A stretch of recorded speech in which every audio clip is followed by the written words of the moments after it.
ठीक, तो हेडिंग डालिए आप लोग, AC voltage applied to a series LCR. AC voltage applied to a series LCR, मतलब एलसीआर सर्किट आपस में कहाँ रहेगी? सीरीज में रहेगी। ठीक है, सीरीज में रहेगी। तो फिगर बना लो पहले। ये आपका सोर्स हो गया,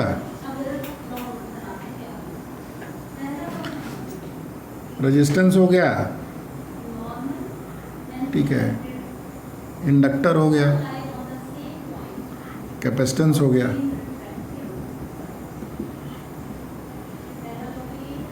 सीरीज में है, ठीक है। और सोर्स क्या अप्लाई हो रहा है? मान लेते हैं V equal to VM sine omega t, यही चीज़। तो देखो, जो भी वोल्टेज यहाँ अप्लाई होगा किसी भी टाइम V पे, ठीक है, किसी भी टाइम, देखो अभी तक हमने तीनों सर्किट को अलग अलग पढ़ा था। अलग अलग में क्या हुआ था कि रेजिस्टेंस में जब करंट, इसमें देखो करंट हमेशा साथ नहीं चलती है, यही हमने देखा था ना कि जब रेजिस्टेंस प्योर रेजिस्टिव सर्किट था तो जो हमारी करंट थी इस वोल्टेज के साथ सेम फेज में थी। इसमें क्या चल रहा था हमारा?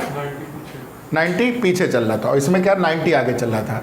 अब ये तीनों सर्किट साथ में हो गई है, तीनों सर्किट साथ में हो गई है। या अगर पेयर बना दिया जाए, RL circuit, LC circuit, LC नहीं मतलब RL सर्किट हुआ या ये CR सर्किट हुआ, तो इसमें जब रेजिस्टेंस का कुछ पार्ट आ जाता है तो एक देखो, एक तुम्हारा आगे करना चाहता है, एक पीछे करना चाहता है, एक साथ लेके चलना चाहता है।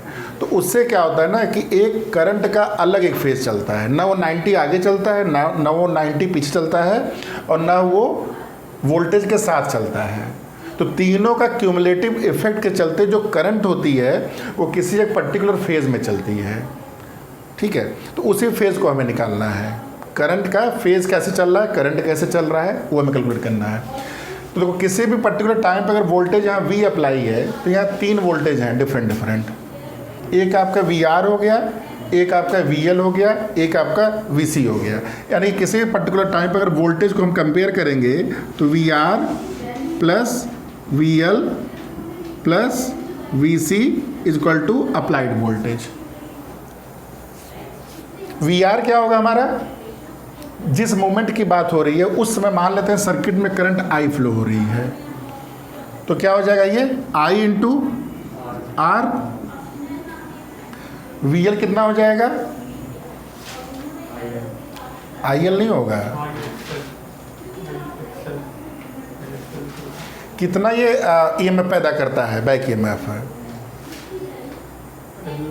L DI by DT। हाँ, तो L DI बाई DT, और VC तुम्हारा कितना है? मतलब ये जो वोल्टेज है इन तीनों वोल्टेज पे अप्लाई हो रहा है तुम्हारा। यहाँ पे IR पोटेंशियल ड्रॉप है, यहाँ पे तुम्हारा L DI by DT drop है। देखो, इसको मैंने माइनस नहीं लिखा क्योंकि अगर तुम एक तरफ ले आओगे ना किरचॉफ लॉ से, तब वो माइनस हो जाएगा। ठीक है, तो मैंने क्या किया, इस वोल्टेज को, ये जो वोल्टेज यहाँ V अप्लाई हो रहा है किसी मूवमेंट पे, ये वोल्टेज सोर्स वोल्टेज है। यही सोर्स वोल्टेज 3 वोल्टेज में स्प्लिट हो रहा है एक तरह से। ठीक है, तो VR, VL और VC, और तीसरा क्या हो जाएगा? VC कितना हो जाएगा? Q by C। तो ये आपका हो गया सबसे बेसिक इक्वेशन।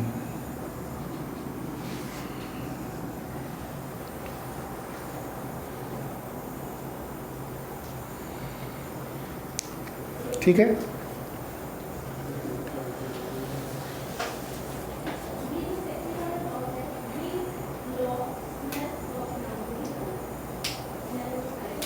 अब देखो यहाँ पे 2 अप्रोच समझाया गया आप लोग को।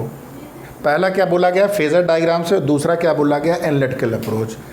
तो एनालिटिकल अप्रोच जो बाद वाला, उसका थोड़ा सा हिंट दे दे रहे हैं क्या चीज़ होता है उसमें। देखो, ये Q है, I क्या होता है तुम्हारा? I क्या होता है आपका? DQ by DT।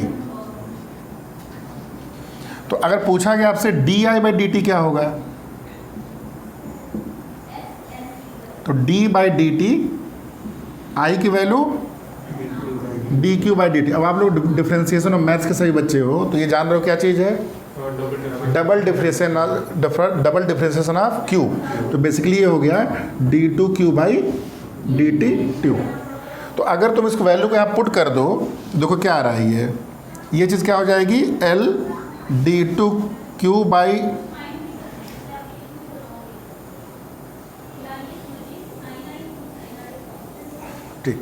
L dq by dt2 plus ये R into d q by d t plus 1/c into q is equal to V M sine omega t. देखो ये जो इक्वेशन है, इसको अगर ध्यान से देखो तो अभी आप लोग एक चैप्टर पढ़ोगे, मैं बोल रहा हूँ बार बार कि इंटीग्रल के बाद एक चैप्टर आएगा डिफरेंशियल इक्वेशन।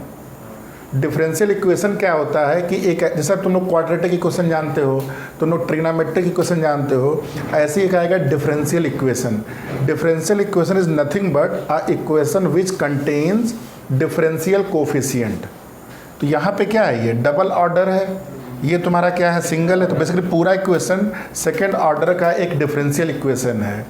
तो इसको हम लोग सॉल्व करते हैं मैथमेटिकली, तो वो क्या कहलाता है, हमारा वो अप्रोच जो कहलाता है उसको हम लोग एनालिटिकल अप्रोच कहते हैं। ठीक है, लिख लो चाहो तो, this is a second order differential equation. This is a second order differential equation. Class 12th में हम लोग को second order differential equation solve करना नहीं बताया जाता है, हम लोग को केवल फर्स्ट ऑर्डर और फर्स्ट डिग्री कोर्स में है हमारे। ठीक है, लेकिन क्या है, ये सेकंड ऑर्डर है आपका, ये 2 है यहाँ पे, देखो इसको ऑर्डर बोलते हैं। ठीक है, सेकंड ऑर्डर ये डिफरेंशियल इक्वेशन है। तो इसका एक एनालिटिकल अप्रोच बताया गया है, वो मैं थोड़ा सा बता दूंगा कैसे किया जाता है।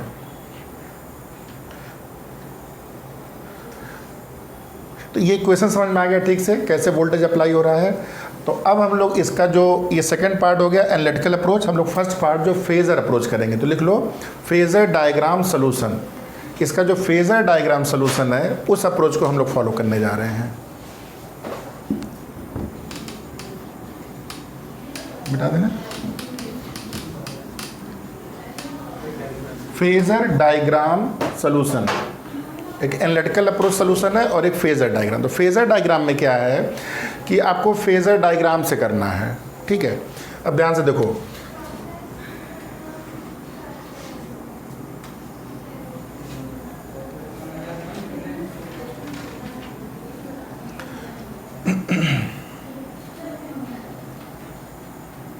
देखो मान लेते हैं करंट आपका इस डायरेक्शन में अभी है, जिस मोमेंट की आई की बात हो रही है उस समय करंट यहाँ पे है आई। ठीक है, तो ये तो पता है कि ये जो इसकी लेंथ होती है क्या होती है, ये आई एम है, मैक्सिमम होती है, बताए थे। तो अगर तुमसे मैं पूछूं कि रेजिस्टेंस के क्रॉस वोल्टेज अभी कहाँ चल रहा होगा, रेजिस्टेंस के अक्रॉस वोल्टेज अभी कहाँ चल रहा होगा, अगर सर्किट में करंट आई यहाँ पे है सेम डायरेक्शन में, क्लियर है। इसका मतलब मैं तुमसे पूछूं कि जब वी आर बनाओ तो अब क्या करोगे, इसी एरो को थोड़ा सा आगे या पीछे, जैसे मैंने बोला था डिपेंडिंग ऑन तुम्हारा, तो ये मान लेते हैं हमारा क्या हो गया वी आर। ठीक है, अच्छा अब मैं तुमसे पूछूँ करंट, भाई करंट देखो सर्किट में एक ही चल सकता है, करंट एक ही। अब अगर मैं तुमसे पूछूं कि अगर ये इंडक्टर सर्किट है तो उसमें इस समय इंडक्टर में वोल्टेज कैसे चल रहा है, तो पोटेंशियल किधर रहेगा, इधर रहेगा। ये तुम्हारा क्या हो गया वी एल, क्लियर है।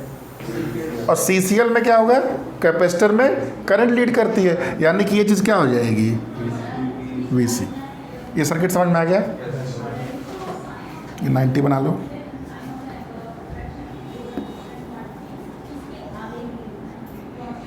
ये देखो ये और हमेशा एक स्ट्रेट लाइन होगा,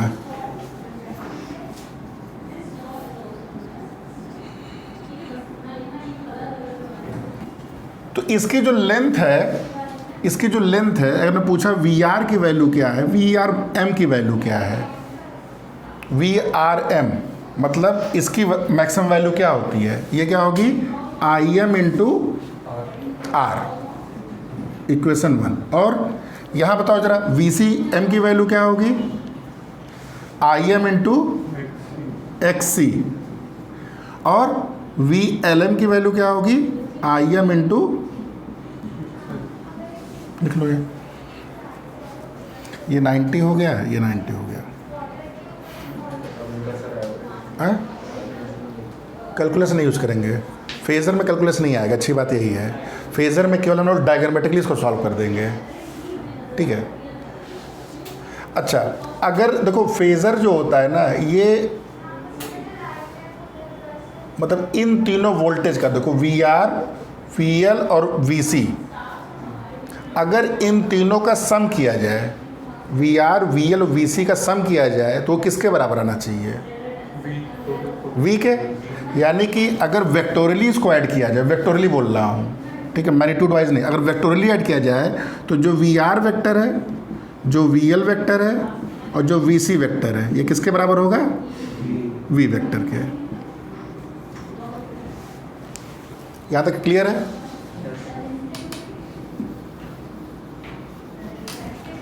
तो ये हमने इसको वेक्टोरली ऐड कर दिया। अब देखो मैग्नीट्यूड वाइज कैसे ये ऐड होगा। फॉर द टाइम बिंग मान लेते हैं कि देखो VL और VC जो है ये एक ही लाइन में है, या तो VC बड़ा होगा VL से, भाई 3 केस हो सकता है, या तो VL बड़ा होगा VC से, या VC बड़ा होगा VL से, या दोनों बराबर हो सकते हैं।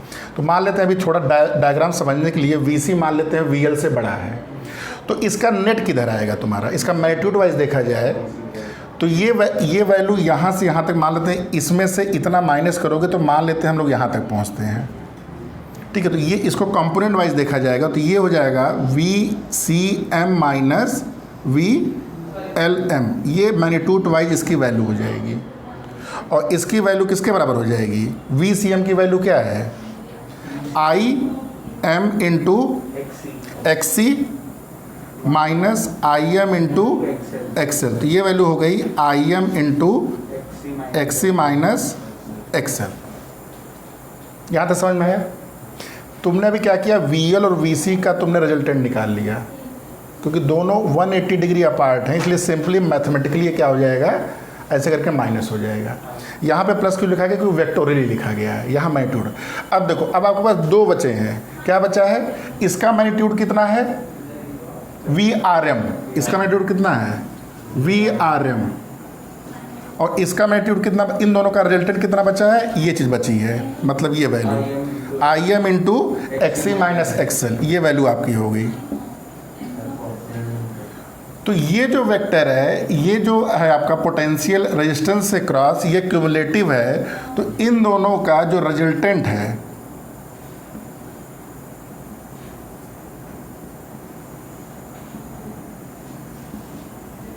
देखो वेक्टर मैंने यूज़ किया सारा यहाँ पे, इन दोनों का जो वेक्टर एडिशन हो रहा है, ये जो वेक्टर होगा, कौन सा वेक्टर होगा? वो रिजल्टेंट मतलब क्या चीज़ है? रिजल्टेंट वही वोल्टेज क्या है? वही सोर्स वोल्टेज है। यानी कि आपका ये चीज़ क्या हो गया? यही आपका सोर्स वोल्टेज हो गया। तो ठीक है, इसमें जो एंगल फाई बोलते हैं हम लोग, देखो ये तुम्हारा रिजल्टेंट वोल्टेज अगर V हो गया ये, तो जो एंगल तुम्हारा करंट V से बनाता है उसी को हम लोग क्या बोलते हैं? उसी को हम लोग फाई बोलते हैं। और ओमेगा टी क्या बोलते हैं? जो अभी हमने फार्मूला लिखा था, V equal to VM sine omega t. तो ओमेगा टी कौन है इसमें? ये वाला जो एंगल है ये आपका ओमेगा टी हो गया। बना लो इसको, समझ में आया अभी तक? VR और इसका जो क्यूमुलेटिव वोल्टेज होगा वही वोल्टेज आपका किसका होगा? वही सोर्स वोल्टेज है। सोर्स वोल्टेज तुम्हारा इस फार्मूले से चल रहा है, यानी कि T इक्वल टू 0 पे हमारा सोर्स वोल्टेज यहाँ पहुँचा है। करंट इसका मतलब कहाँ चल रही है? हमारी फाई आगे चल रही है। तो अगर मैं तुमसे पूछूं जो ये V वेक्टर है, देख लिया यहाँ तक, जो V वेक्टर है इसका मैग्नीट्यूड, भाई ये यहाँ से आता है, मैग्नीट्यूड क्या कहलाएगा? यही तो मैक्सिमम होगा, यही तो VM होगा। इस VM की वैल्यू कितनी होगी? अगर मैं तुमसे पूछूं VM कितना होगा, तो VM क्या है? देखो एक राइट एंगल ट्रायंगल बन रहा है ये, तो VM स्क्वायर क्या होगा? VRM स्क्वायर, ये होगा VRM square plus VCM minus VLM square, VCM minus VLM square, ठीक है। इसको हम क्या लिख सकते हैं? VRM को, यही हमारा हो जाएगा IM इंटू R का स्क्वायर और ये क्या हो जाएगा तुम्हारा, इसी का स्क्वायर हो जाएगा। तो ये हो जाएगा आई एम का square x C minus XL का स्क्वायर। तो बताओ करंट की मैक्सिमम वैल्यू कितनी होगी, आई एम कितना होगा यहाँ से, आई एम कितना हो जाएगा, आई एम स्क्वायर कॉमन कर लो, आई एम स्क्वायर कॉमन कर लो, R square plus X C minus कर देते हैं, वी एम स्क्वायर किसके बराबर होगा, आई एम स्क्वायर बाहर कर लो, R square plus X C minus XL का होल स्क्वायर। तो अगर आपसे पूछा गया आई एम की वैल्यू क्या होगी, V M under root R square plus X C minus XL का होल स्क्वायर। तो देखो ये क्या है, करंट है, ये क्या है, वोल्टेज है। तो ये पूरा क्या है, इसका मतलब ये इफेक्टिव जो रेजिस्टेंस है, तो रेजिस्टेंस नहीं है चूंकि ये रेजिस्टेंस आर होता है, तो इसका एक नया नाम देना पड़ेगा। देखो अलग अलग था तो ये रेजिस्टेंस था, ये कैपेसिटिव रिएक्टेंस था, ये कैपेसिटिव इंडक्टेंस था। अब ये तीनों मिल गए हैं तो इसको क्या बोलते हैं हम लोग, इसको इम्पीडेंस बोलते हैं। अगर तुम लोग कभी माइक वाइक या कभी माइक्रोफोन खरीदते हो ना तो वहाँ इम्पीडेंस वर्ड रहता है, तो इसको बोलते हैं लोग इम्पीडेंस, ठीक है। और इसको रिप्रेजेंट करते हैं हम लोग जेड से। जेड क्या चीज़ है,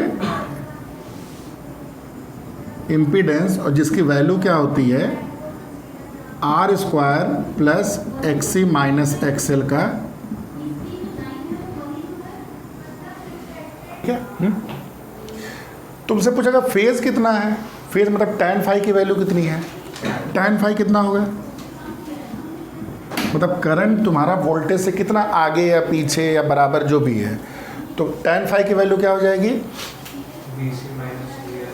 हाँ वी सी, हाँ तो V C F minus V L upon V R M, V सी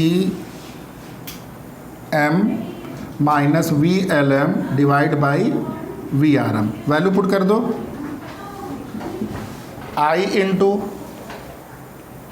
तो क्या हो जाएगा आई एम, और देखो क्या हो जाएगा I M X C minus I M into X L divide by I M into, तो tan फाई की वैल्यू आ गई X C minus X L upon are.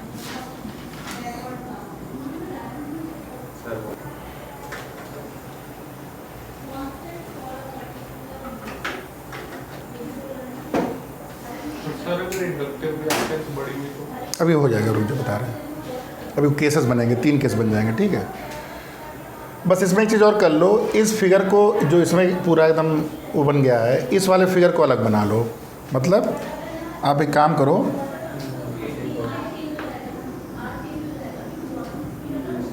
ये फाई, ये आपका हो गया x C minus X L, और ये हो गया आर, ठीक है। तो इस फिगर का नाम लिख लो, इसको बोलते हैं इम्पीडेंस डायग्राम। और जेड क्या है इस केस में, बेसिकली इसी ट्रायंगल का जेड क्या है, जेड जेड इसी ट्रायंगल का जेड क्या है, हाइपोटेन्यूज है, हाइपोटेन्यूज। तो लिख लो impedance, this diagram is called impedance diagram and hypotenuse of impedance diagram is called impedance, ठीक है। बेसिकली इसी डायग्राम से तुम इम्पीडेंस भी निकाल सकते हो, इसी डायग्राम से तुम फेज भी निकाल सकते हो, ठीक है, सब निकाल सकते हो ये। अब देखो यहाँ से 3 केस बनने वाले हैं। जैसे पहला, अगर एक्स सी की वैल्यू एक्सएल से बड़ी हुई तो लिख लो 3 केसेस।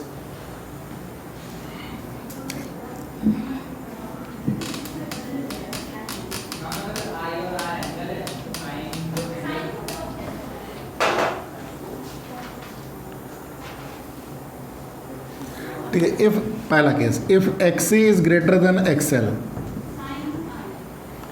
तब फाई की वैल्यू क्या होगी,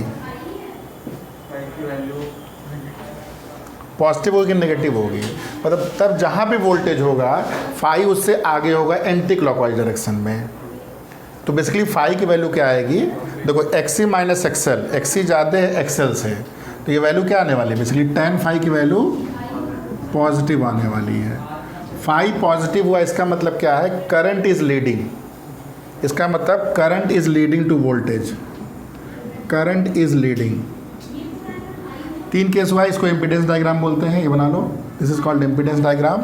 hypotenuse of impedance diagram is called impedance. And then move to the cases. The first case is X is greater than XL, tan phi is coming positive with this formula, so current is leading in this case. So ये जो circuit है predominantly you can say it's a capacitive circuit, pure capacitive circuit नहीं है, लेकिन predominantly you can say it's a capacitive circuit. Clear है? तो लिख लो, circuit will be predominantly capacitive, circuit will be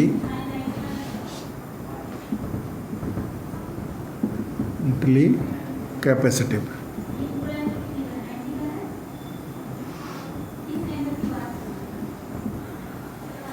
second case, अब तुम्हारा XC अगर XL से छोटा हो गया, इसका मतलब tan phi की value negative. tan phi negative मतलब वोल्टेज से करंट पीछे चल रही है, current is lagging, current is lagging. Circuit will be predominantly inductive, लिख लो, circuit will be predominantly inductive.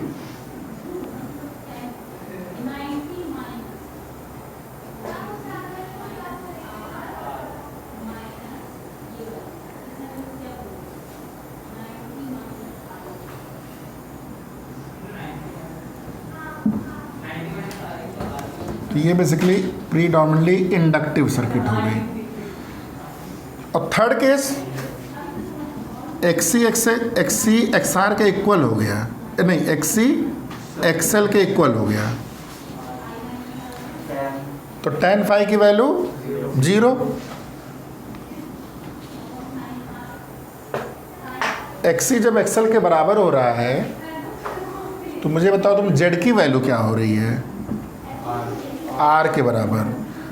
मतलब ये एक ऐसा समय है जब जो भी यहाँ पे रेजिस्टेंस है, कैपेसिटिव जो रिएक्टेंस है वो इंडक्टिव रिएक्टेंस के बराबर हो रहा है, उस समय सर्किट का जो इम्पीडेंस है वो सर्किट के रेजिस्टेंस के बराबर हो जाता है। तो दिस बिकम्स बेसिकली, इस केस में क्या हो रहा है, tan phi की वैल्यू आपकी 0 हो रही है। tan phi की वैल्यू 0 का मतलब क्या हुआ, करंट वोल्टेज के सेम फेज में है, current and voltage are in the same phase and circuit is purely resistive. लिख लो इसको।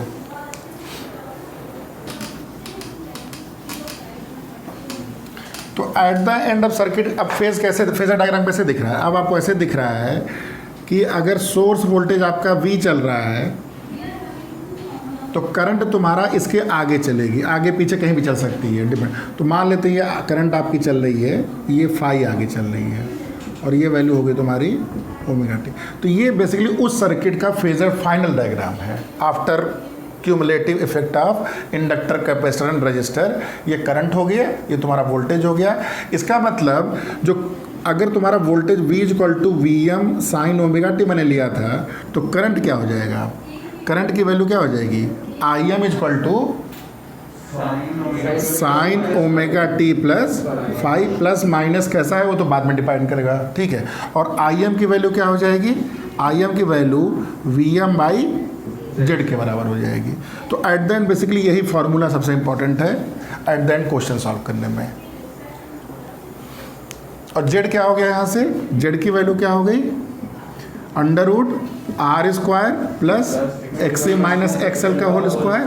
और एक और फॉर्मूला इसी में आ जाएगा, tan phi इक्वल टू, बस ये तुम्हारा समझो LCR सर्किट का क्रक्स है।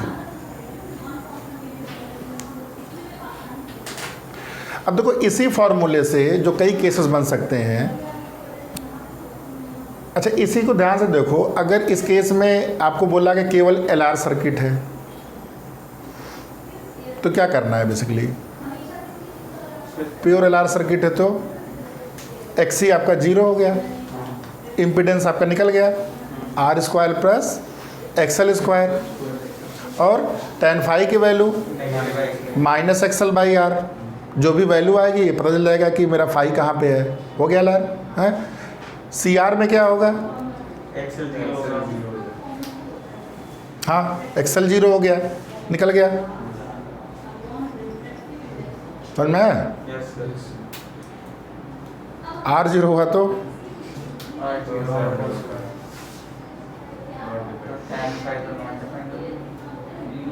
नहीं होगा किसी 90 डिग्री हो जाएगा, not defined infinity, time 90 degree not defined होता है।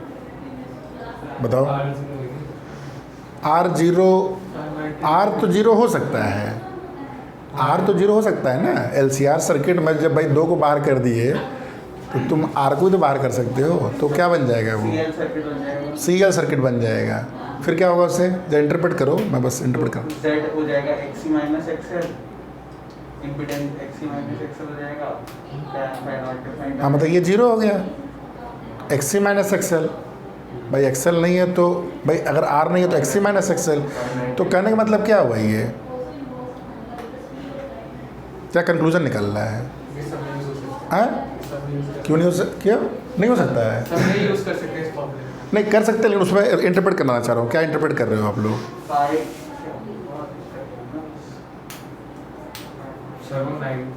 फाई आपका देखो ये चीज़ 0 के लिए नहीं डिफाइन है, तो ये नॉट डिफाइंड है। तो फाई नॉट मतलब टेन फाई नॉट डिफाइन कब होता है? जब फाई की वैल्यू 90। अब 90 प्लस है कि माइनस है, ये डिपेंड करेगा कि XC बड़ा है कि XL बड़ा है। अगर XC बड़ा हुआ तो इसका मतलब जो हमने प्योर कैपेसिटिव पढ़ा था, कैपेसिटिव पढ़ा था, प्योर इंडक्टर पढ़ा था, तो XC क्या कर रहा है उस केस में?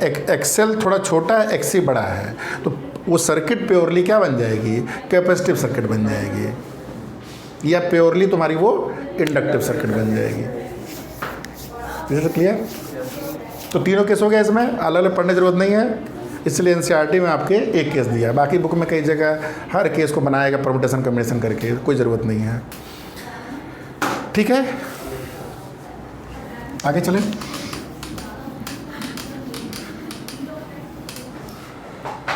ठीक है, एक पैरा लास्ट में दिया है, देखो कुछ समझ में आ रहा है। Thus we have obtained the amplitude and phase of the current of LCR series circuit using the technique of phasors। क्या समझ में बताओ? सर्किट डायग्राम यूनिफॉर्म नहीं रहता, हाँ डायग्राम स्टार्टिंग में यूनिफॉर्म नहीं होता, तो उसकी वजह से जो फेजर डायग्राम होता है, फेजर डायग्राम की वजह से हम कोई इनिशियल वैल्यू नहीं निकाल सकते, मतलब कोई सा भी टी मान सकता है। तो वो हर एक नहीं, इसमें जो सोल्यूशन निकाला गया किसी एक जनरल टाइम पे निकाला गया है। इसमें इनिशियल कंडीशन के बारे में कहीं बात नहीं हो रही है, मतलब ये टी समय के बाद कहीं बात कर रहा है। इसका ये मतलब होता है ना, नहीं रिलेटिवली नहीं, जो मुझे समझ में आ रहा है सेंटेंस का मतलब, देखो एक स्टेडी स्टेट सोल्यूशन बोल रहा है। अभी तुम लोग आगे जब ये LC फ्रीक्वेंसी पढ़ोगे, या जैसे मान लो किसी बहुत सिंपल एग्जांपल, किसी बच्चे को जब झूला झुलाते हो तुम, ठीक है, तो एक तो जब झूला झुलाना शुरू किए तो एक बार तुम उसे झुला के चले गए, ठीक है, उसके बाद क्या होता है कि वो धीरे धीरे रुक जाता है। तुम क्या करते हो ना, उसको एक फोर्स फ्रीक्वेंसी देते हो। फोर्स फ्रीक्वेंसी का मतलब क्या है? उसको रेगुलर इंटरवल पे तुम धक्का मारते रहते हो, तो वो क्या रहता है? वो ये फोर्स ऑसिलेशन की बात कर रहा हूँ। तो उसमें क्या होता है? वो कॉन्टीन्यूसली वो झूलता रहता है। शुरू में तुम किस तरह झुला के गए हो, इट विल बी इररेलेवेंट। अगर जो फोर्स फ्रीक्वेंसी है, कुछ देर के बाद क्या होता है, जिस भी इनिशियल कंडीशन से उसने झूलना शुरू किया था, it will go away, it will die out. Natural frequency die out, initial condition die out. Rather last में क्या बचता है? जिस कंडीशन से आप घुमा रहे हैं, जिस कंडीशन से आप उसको फोर्स लगा रहे हैं, मतलब वो that attain A steady state. तो यही बोला गया, शुरू में मान लेते हैं ना कि कैपेसिटर शुरू में चार्ज है या इंडक्टर में कुछ पोटेंशियल एनर्जी है, तो उसके वो शुरू में क्या कर सकता है? Momentarily that can supply some kind of current या absorb some kind of current. तो उस स्टेट की बात नहीं कर रहा है ये क्या कर रहा है कि हम लोग इनिशियल कंडीशन के बारे में हम यहाँ पे नहीं कुछ बात कर पा रहे हैं। What we are talking about, we are talking about only steady it solution, मतलब after some time when things are settled. Clear है? हाँ, तो यही चीज़, ये इसका डिसएडवांटेज बता रहा है, क्योंकि फेजर डायग्राम में हम किसी एक जनरल टाइम टी की बात किए हैं। क्लियर? हाँ, इनिशियल कंडीशन के बारे में कहीं भी कोई इन्फॉर्मेशन इसमें नहीं है। डन। तो ये फेजर समझ में आ गया।